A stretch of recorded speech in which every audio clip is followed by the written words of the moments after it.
Hi everyone, my name is Benji Maruyama. I'm with the Air Force Research Lab, and I'm the lead for autonomous materials as well as the liaison to Act 3.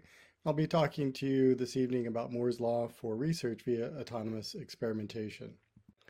So I have a great group of collaborators who you see up top here: Jennifer, Ahmad, Mike, Rahul, John, Robert, and Shay, as well as a whole host of external collaborators, a great group of people to work with.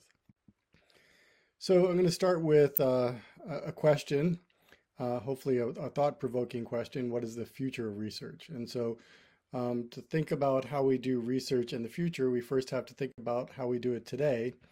And so Professor Hiroaki Kitano, who's a Sony fellow, has been really trying to change how we think about research. And he issued a challenge: can we build machines that can win a Nobel Prize by 2050? And so Kitano's assessment of how we do research today is quoted here, that scientific discovery is at the pre-industrial revolution level. So that's very telling. That means that if we were farmers in the pre-industrial revolution level, right, as scientists, we'd be working with shovels and beasts of burden, hand tools. So that's clearly not where we want to be. And the way he depicts it is that the way we want to do research is by combining autonomy and intelligence. And so those two are independent. You can have intelligence without autonomy and vice versa. But the idea is that the Nobel Turing Prize, and this is being pursued as part of the Nobel Turing Initiative, that Nobel Turing Challenge will be won by the combination of autonomy and intelligence. So I work on carbon nanotubes, and so my second thought-provoking question is, can carbon nanotubes save the world? And if you know carbon nanotubes of the past, you might think of them as these super expensive, super performing materials, right? The strongest, stiffest, lightest weight, electrically conductive, thermally conductive materials that are great, but you can't get a hold of them. And so we're trying to produce them in megaton quantities per year, really essentially making them a commodity polymer. And the ARPA-E program for methane pyrolysis is really addressing that. So Rice University and Shell Oil are teamed up, and we're working with them to try and accomplish that. And the idea is that if we can convert methane, which is currently just burned for energy or heat, if instead of doing that and generating CO2, we now pyrolyze it to hydrogen, which is sent to the hydrogen economy, and so now that's clean, and sequester the carbon in the form of carbon nanotubes.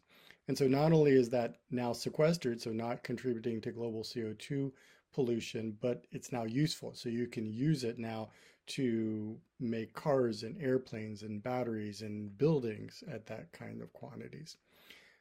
With the Save the World proposition being that if we can do this at scale, we can reduce global CO2 emissions by 20 to 40% per year and save the world. So that's the big audacious goal, but we can only do this at scale. And that means hundreds of millions of tons per year, which is on par with aluminum and copper production, polyethylene. It would really remake the global materials market, with the asterisk at the bottom being if we can figure out how to make carbon nanotubes at scale, which currently we can't actually do. So we built an autonomous research robot. We call it Ares for Autonomous Research Systems. This paper was published in 2016. We were actually the first group to build an autonomous research robot for materials. And essentially, I won't go through the details, but it's in the paper there.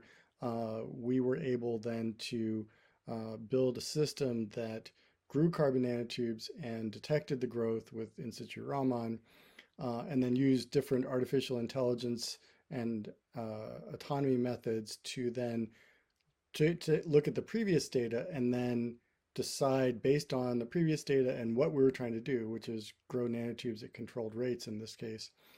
It would give you a new experiment. So it would use those AI methods to say, here's what we know, here's what we want to go, here's what to do next. And so we did that. It was great. It taught itself how to grow nanotubes at controlled rates.